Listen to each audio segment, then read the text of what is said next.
पिछले वीडियो पे आपने देखा था कि लैपटॉप पे काम करते करते जून सोफे पे ही सो गया था। तभी वहां पे मो आ जाता है। मो उसके करीब जाके उसे ब्रदर पुकारता है, जिसकी वजह से जून का नींद टूट जाता है। मो उसे कहता है, तुम यहाँ पे क्यों सो रहे हो? तुम्हें यहाँ पे ठंड भी लग सकती है। जिस पे जून कहता है, मुझे बहुत ही ज्यादा थकावट लग रही थी, मुझे पता भी नहीं चला कि मैं कब सो गया। आज मैं विक्टिम के कंपनी गया था, पर उन लोगों ने मुझे धक्के मार के बाहर निकाल दिया। इसके बाद हमें एक फ्लैशबैक दिखाया जाता है, जहाँ पे जून विक्टिम के कंपनी गया हुआ था, पर एक वर्कर उसे कहती है बिना आइडेंटिफिकेशन के आप अंदर नहीं जा सकते।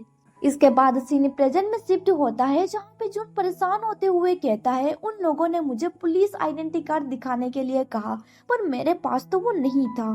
इस केस को सॉल्व करने के लिए मुझे जैसे भी अपना आइडेंटिटी कार्ड वापस पाना होगा। मैं जब भी इस केस को सॉल्व करने के लिए जाता हूँ, वो लोग मुझे अपना आईडी कार्ड मांगते हैं। हाँ, इन सब चीजों से मेरे सर में भी दर्द होने लगा है।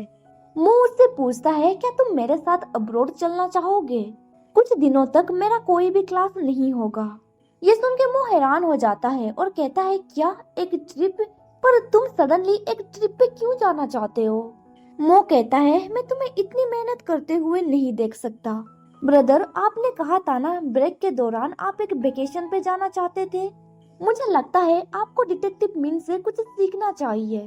आपको ये केस छोड़ देना चाहिए, क्योंकि इससे आपका कोई भी लेना देना नहीं है।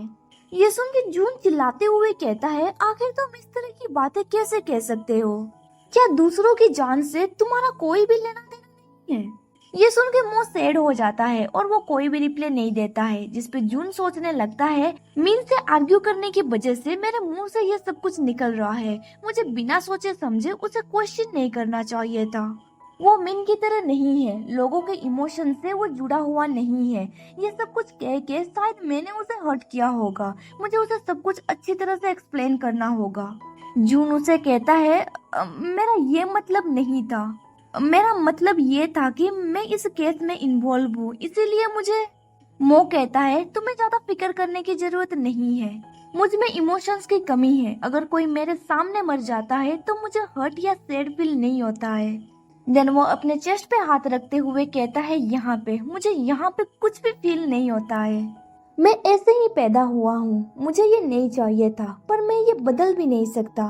मैं एक ऐसा पर्सन हूँ जिसकी आंखें हमेशा कवर होकर रहती है। मैं दुनिया में चलता हूँ, पर मैं कोई भी कलर्स देख नहीं पाता। एक फ्लैशबैक में दिखाया जाता है, उसे भी पता है कि बहुत सारे लोग उसके पीठ पीछे क्या कहते रहते हैं। उसे देख के कुछ लोग कहते हैं कि वो अबनॉर्मल है, उसने ऐसे ही एक लड़की को पीछे छोड़ दिया। कुछ लोग ये भी कहते हैं कि इस तरह का पर्सनालिटी बहुत ही ज्यादा भयंकर है। मुझे लगता है कि उसके दिमाग में कुछ तो प्रॉब्लम है, उससे दूर ही रहना। साइकोपाथ डेंजरस होते हैं। इसके बाद सीन प्रेजेंट में शिफ्ट होता है। मो कहता है, मैंने बहुत सारे ढोंगी लोगों को देखा है जो कहते रहते हैं कि एक अंधे पर्सन को हमें समझना चाहिए और उसे प्यार भी देना चाहिए, पर पीठ पीछे वो लोग उस अंधे आदमी के बारे में बहुत ही ज्यादा बुरा भला कहते रहते हैं। देन वो आगे कहता है, मैं तुम्हें लाइट और होप की तरह देखता हूँ। जून कहता है, ये मेरी गलती है, मुझे तुमसे ऐसे बात नहीं करनी चाहिए थी। चाहे कुछ भी हो जाए, मैं तुम्हारे साथ हमेशा रहूंगा। मो कहता है, पर तुम मुझे हमेशा दूर ढकेल देते हो ना। चाहे मैं तुम्हें कितनी बार क्यों ना कहूँ, फिर भी तुम्हें कभी भी भरोसा नहीं होगा कि एक पर्सन जो एंटी सोशल डिसऑर्डर से जूझ रहा है, वो भी कभी किसी के प्यार में पड़ सकता है। ये सुन के जून सोचने लगता है, तो उसे इस बात की फिक्र थी। उसे याद आने लगता है, मैंग ने उसे कहा था, अगर तुम उसे इस तरह से दूर ढकेलते रहोगे तो फिर उसे हर्ट होगा। देन वो ब्लश करते हुए सोचने लगता है, मेरे मिसअंडरस्टैंडिंग की वजह से उसे मिसअंडरस्टूड हो गया होगा। मुझे बस डर इस बात का है कि मेरा जैसा पर्सन जो रिलेशनशिप को पूरे दिल से नहीं मानता है, शायद मैं उसे हर्ट कर सकता हूँ। आफ्टर ऑल, जब रिलेशनशिप की बात आती है तब मुझे खुद भी पता नहीं होता है कि आखिर मुझे क्या चाहिए।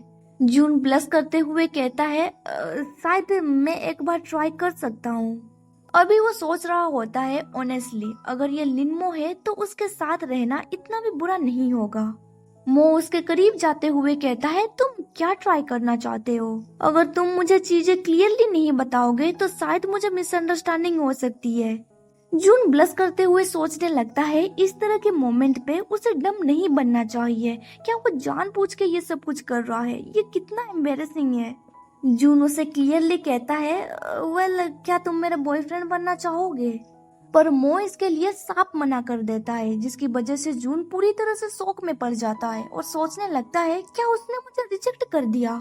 मो कहता है तुम हमेशा से लड़कियों को ही डेट करते आ रहे हो ना, मेरे साथ रहने के लिए तुमने बहुत कुछ सोच लिया होगा, पर मैं नहीं चाहता हूँ कि मुझे कंफर्ट करने के लिए तुम्हें अपने डिसीजन पे बाद में रिग्रेट फील हो। ये सुन के जून सोचने लगता है क्या उसे लगता है कि मैं सिर्फ उसे कंफर्ट कर रहा हूँ, पर हम दोनों ने तो ऑलरेडी सब कुछ कर लिया है और इस तरह की चीजें ब्रदर्स नहीं करते हैं। मो सोफे से उठते हुए कहता है मुझे माफ कर देना, मेरी इशू की वजह से तुम्हें ये सब प्रॉब्लम झेलनी पड़ रही है। मैं खुद को एडजस्ट करने की कोशिश करूंगा ताकि हम दोनों पहले की तरह रहें। मैं तुम्हें और परेशान नहीं करूंगा। ये कह के वो वहाँ से चला जाता है। उसके जाने के बाद जून सोचने लगता है आखिर ये लड़का ये सब कुछ कह के यहाँ से कैसे जा सकता है, उसने मेरी बात सुनी भी नहीं। देन वो परेशान होकर सोचने लगता है मैंने ही उसे कन्फेस किया था, तो फिर मुझे ऐसा क्यों फील हो रहा है कि जैसे कि मुझे डंप कर दिया गया है। हाँ, मुझे बहुत ही टेंशन हो रहा है। इसके बाद हमें नेक्स्ट डे सुबह का सीन दिखाया जाता है। जून जब मो के कमरे के सामने से गुजरता है वो देखता है कि मो अभी घर पे नहीं था। इसके बाद सीन शिफ्ट होता है और हमें दिखाया जाता है कि मो एक होटल में था। वो वहाँ पे एक पर्सन से मिलने के लिए आया हुआ था। वो एक कमरे के अंदर जाता है जहाँ पे एक पर्सन लड़कियों के साथ बैठा हुआ था। उस पर्सन के सामने एक बंदा घुटनों के बल बैठा हुआ था और वो कह रहा होता है कि प्लीज मेरी जान को बख्श दीजिए मिस्टर सू, मैं आपके पैसे वापस कर दूंगा। कल मैं अपनी बीवी को बेचने वाला हूँ। कल मैं जैसे भी करके गैम्बलिंग के पैसे वापस कर दूंगा, आप प्लीज मुझे जाने दीजिए। पर तभी एक पर्सन उसके करीब जाता है और उसके बाल खींचते हुए कहता है क्या तुम अपनी वाइफ को बेचना चाहते हो? तुम कितने सेमलेस हो। आखिर मैंने तुम्हें हमारे ऑर्गेनाइजेशन के पैसे खर्च करने के लिए कैसे दे दिए? एटलीस्ट तुम्हें ऐसी बातें कहनी चाहिए थी जिसपे हम इंटरेस्टेड हो। ये कह के वो उस पर्सन के हाथों में वार करता है, जिसकी वजह से वो पर्सन दर्द से चिल्लाने लगता है। दरवाजे के पास खड़े होके मुंह ये सब कुछ देख रहा होता है। देन वो उस पर्सन के पास जाता है। सफेद बाल वाला पर्सन कहता है तुम्हारे हाथ काटना बहुत ही इजी था, अच्छा होता कि मैं तुम्हारे फिंगर्स को एक के बाद एक काटता। ये सुन के मो कहता है अब ये सब कुछ बंद करो, तुम एक साइको लग रहे हो। कजन मुझे तुम्हारी मदद चाहिए। ये सुन के उसका कजन रुक जाता है और अपना विग हटाते हुए कहता है तुम सही टाइमिंग पे नहीं आए हो। देन वो आगे कहता है तुम्हें टाइम की कदर नहीं है, मैं अभी मजे कर रहा था। यहाँ पे हम देख पाते हैं कि सोफे पे जो पर्सन बैठा हुआ था वो अपनी जगह से हट जाता है ताकि मो का कजन वहाँ पे बैठ सके। अब यहाँ से पता चलता है कि वो लीडर है। देन उसका कजन ब्रदर कहता है मैं ऑलमोस्ट एक्साइटेड होने ही वाला था, पर तुमने सारा माहौल खराब कर दिया। जब तुम मुझे मेरा नाम कह के नहीं पुकारते हो, तुम हमेशा बुरी खबर ही सुनाते हो। देन वो आगे पूछता है तो क्या तुमने अपना मन बना लिया है? आखिर तुम किसके साइड लेना चाहते हो? तुम्हें तो पता ही है अगर तुम सक्सेसर बनने के लिए मना कर दोगे तो ऑर्गेनाइजेशन तुम्हारी मदद नहीं करेगी। मो कहता है मैं ओरोबोरस एसोसिएशन के बॉस के साथ मिलना चाहता हूँ। उसका कजन ब्रदर पूछता है क्या इसका मतलब ये हुआ कि तुम सक्सेसर बनने के लिए तैयार हो? देन वो हंसते हुए कहता है वेलकम बैक मो। इसके बाद हमें उसके कजन के बारे में बताया जाता है। उसका नाम था सू कुई। मैं इस पर्सन को सू पुकारूंगी। नेक्स्ट डे हमें दिखाया जाता है सू कमरे से बाहर निकल के बाथरूम की ओर जाता है। तभी उसका बॉडीगार्ड आके कहता है अभी ओरोबोरस को चर्च का समर्थन मिल रहा है, जिसपे सू कहता है तो इसमें क्या हुआ? क्या तुम्हें इस बात पे डर लग रहा है कि आधी रात को गॉड तुम्हारे घर के सामने दस्तक देगी? बॉडीगार्ड कहता है पर चर्च का प्रीस्ट सोंग का ब्रदर है और हमारा कसिनो सोंग के सपोर्ट में है, उन्हें ऑफेंड करना सही नहीं रहेगा। सू कहता है अगर ऐसी बात है तो फिर हमें उन्हें रिस्पेक्ट दिखानी होगी। ये सुन के बॉडीगार्ड हैरान में पड़ जाता है और कहता है क्या आप लिनमो को सपोर्ट करने का प्लानिंग कर रहे हैं? जिसपे सू उसके बाल खींचते हुए कहता है तुम सालों से मेरे साथ काम कर रहे हो, पर तुम ऐसे हर्टलेस चीजें कैसे कह सकते हो? मैं सच में बहुत ज्यादा डिसअपॉइंटेड हूँ। वो मेरा एक लौता ब्रदर है। अगर कोई और उसे मारना चाहता है देन वो जोर जोर से हंसने लगता है और कहता है इससे ज्यादा थ्रिलिंग और क्या हो सकती है। इसके बाद सीन शिफ्ट होता है जून और मैंग के ऊपर। अभी वो विक्टिम के रेसिडेंटल एरिया के पास मौजूद थे। इसके बाद हमें विक्टिम के नाम के बारे में पता चलता है। उसका नाम था टेंग ई। इसके बाद हमें एक आंटी को दिखाया जाता है जो विक्टिम का पड़ोसी था। वो चिल्लाते हुए कहने लगती है, आखिर मुझे कितनी बार कहना होगा। जो पर्सन 302 में रह रहा था वो ना ही मेल था ना ही फीमेल। वो हर रात किसी न किसी पर्सन को लेके आता था। बुरा तो मुझे लग रहा था क्योंकि इस उम्र में भी मुझे इतना शोर शराबा सुनना पड़ रहा था। अच्छी बात यह है कि वो इस घर में नहीं मरा, नहीं तो मुझे किसी को रेंट देने में दिक्कत होती। इसके बाद हमें एक दूसरे पड़ोसी को दिखाया जाता है जो कह रहा होता है, मैंने एक बार देखा था उसके घर में से बहुत सारे आदमी बाहर निकल रहे थे। और एक दिन मैंने एक लड़की को भी देखा था। सोसाइटी को इन सब चीजों को बहुत टॉलरेट करना पड़ रहा था, पर ये सब कुछ उसका प्राइवेसी है और इससे मेरा कोई लेना देना नहीं है। देन वो घर से बाहर निकलते हुए कहता है, मुझे माफ कर देना पर अभी मुझे काम पे जाना है। इसके बाद हमें दिखाया जाता है वो टेंग ई का फोटो कुछ लोगों को दिखाते हुए पूछता है, क्या आप लोग इसे जानते हैं? पर वो लोग उस पर्सन के बारे में नहीं जानते थे। फिर वो दोनों एक बूढ़े अंकल के घर पे गए हुए थे। वो पर्सन चिल्लाते हुए कहता है, तुमने क्या कहा? जरा जोर से बोलो, मुझे कुछ सुनाई नहीं दिया और मेरी आंखें भी कमजोर है।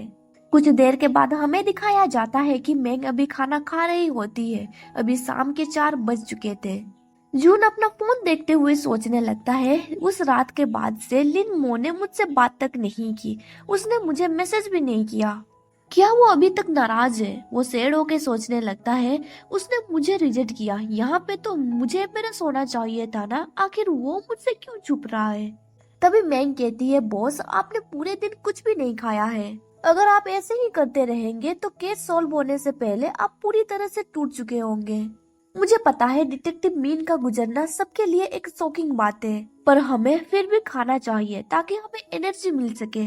पर जून उसकी बातों को इग्नोर कर देता है और कहता है, अच्छा होगा कि मैं इन सब चीजों के बारे में ओवर थिंकिंग ना करूं। जब मैं वापस घर जाऊंगा मैं उसके बारे में इससे जरूर बातचीत करूंगा। देन जून केस के बारे में सोचने लगता है कि उस हिडन कैमरा में किसी के शूज दिखाई दे रहे थे। वो एक कन्वर्स शू था, उसका साइज था 37। इस साइज को देखते हुए जून सोचने लगता है ये एक लड़की होगी। तभी मैंग कहती है, बॉस क्या आप मेरी बात सुन रहे हैं? जून कहता है, मुझे लगता है कि हमारा विक्टिम टेंग ई लड़कों पे इंटरेस्टेड था। क्या तुमने उस लड़की के बारे में इन्वेस्टिगेट किया जो उसके घर से बाहर निकली थी? मैंग कहती है, डिटेक्टिव मिन ने चेक किया था, वो उसकी एक्स वाइफ थी, उसका नाम है ली लिंड। वो एक बैंक में काम करती है। उस दिन वो टेंग ई के पास गई थी चाइल्ड सपोर्ट के लिए। ये सुन के जून हैरान होकर कहता है, टेंग ई शादीशुदा है और उसका एक बच्चा भी है। मैंग कहती है, देखा जाए तो उस लड़की को एक्स वाइफ कहना सही नहीं होगा क्योंकि एक्चुअली में वो दोनों शादीशुदा नहीं थे। प्राइवेट एग्रीमेंट की वजह से वो दोनों एक बच्चा पाल रहे थे। प्रिसाइसली कहा जाए तो वो उसकी एक्स गर्लफ्रेंड थी। जिस पे जून कहता है, क्या उस लड़की को पता था कि टेन ई को लड़कों पे इंटरेस्टेड है, फिर भी उसने उसके साथ बच्चा किया? मैंग कहती है, ली को भी इसके बारे में पता नहीं था। उसे इसके बारे में तब पता चला जब उसका बॉयफ्रेंड किसी और के साथ बेड में था। जब हमने इसके बारे में इन्वेस्टिगेट किया तब ली बहुत ही ज्यादा गुस्से में थी। उसने पुलिस को ये तक कह दिया कि अगर वो मर भी चुका है फिर भी मैं उसे माफ नहीं करूंगी। इससे पता चलता है कि इस फैक्ट से उसे कितना हर्ट हुआ होगा।